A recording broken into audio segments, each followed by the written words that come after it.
Hey, what's going on, everybody? It's the Political Brown Kid here, and I've been watching, or what I found on Netflix was Love and Hip Hop New York seasons 1 and 2, and that was the seasons that I did love when I used to watch Love and Hip Hop. I actually love those initial seasons. Definitely loved Mama Jones, Jim Jones's mother.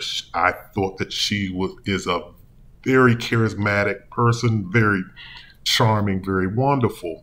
Um, Another cast member, the other cast members are okay, but I like levity, I like humor, and I thought Mrs. Jones provided that. In addition to just being, I thought that she could switch it up when it was time to be serious. She could be serious when it's time to be mothering or providing advice. She could do that as well, but for the most part, her humor and charm and her personality stood out. But what I want to focus on this clip right here, it's actually the female in this clip is named Emily, and she's actually, I don't know what her status is now, but she, back in the day when Love and Hip Hop aired, she was the rapper Fabulous's partner, girlfriend, life partner. I don't know what you want to call it, whatever titles you want to give to it. But she was dealing with Fabulous, and they were kind of in a rocky situation. She was dealing, people that don't know, she was dealing with, like, I guess, allegations of infidelity on his part numerous times with numerous women. And so she just couldn't handle that. So she chose to kind of distance herself from him. And then now she's dealing with somebody who, I guess, a mutual friend of both hers and Fabulous. I think this woman actually works for Fabulous. But they're having a conversation. And the reason why I'm playing this clip is because of this. You hear on the internet in this day and age in society, women wanting a particular type of man, a man that's in a particular type of income bracket, or he holds a particular position. That position is normally like a position of power or celebrity. It's like it's like one of those, it's one of those jobs that we love and admire. Like, most people, if he's a lawyer or he's in the C-suite, meaning he's a chief executive of chief marketing. He's a chief of something, chief information officer, or so forth. And women want those positions. And you hear a lot of times, a lot of men online, particularly one guy I'm not going to name because I don't want to trigger people, but one individual used to tell people that there's trade-offs to dealing with men like that, because those men have, I guess those men are highly desired. So the trade-offs typically, usually, that man dealing with multiple women. And so in this clip, you're going to even hear this conversation. So I want to play this clip and we'll come back.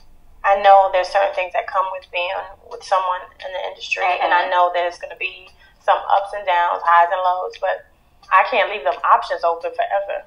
You knew what you were getting yourself into. He was not St. John. He wasn't. It was always like a little edge to our relationship and a little edge to him. You know what I'm saying? Put up with it for them 9 years.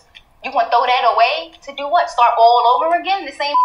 Any other guy you date after him is going to be in his status or higher than him. You gonna put up with the same because you can't deal with the school teacher from China school.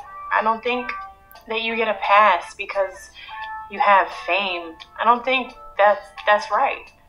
And for a while, I didn't understand it, but now I finally do.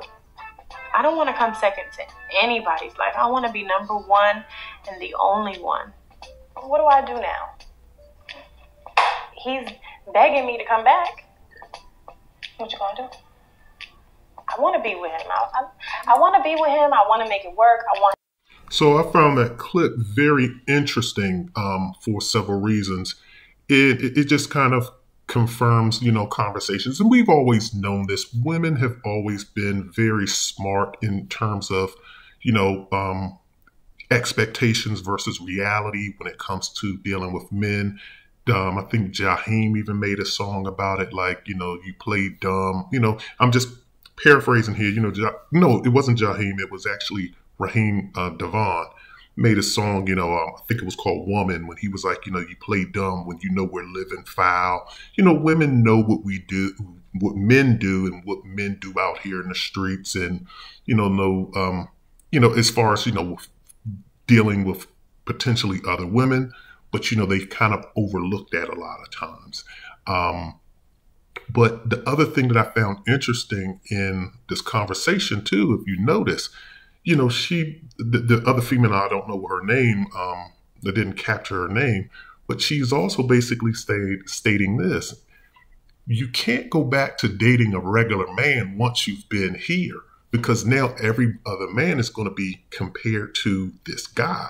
You're dating a guy that's, has this level of celebrity, has this level of resources, has this level of power and influence, I guess. When you look at him, if he has that particular aura and power and respect amongst his peers, if you look at it and he has this level of access to, whether it be money, clothes, fashion, and, he has this particular aura and, as people now saying vibe, I'll throw that out there. He has this particular level of vibe, or, as people want to say drip, or whatever you want to call this stuff that people are saying today.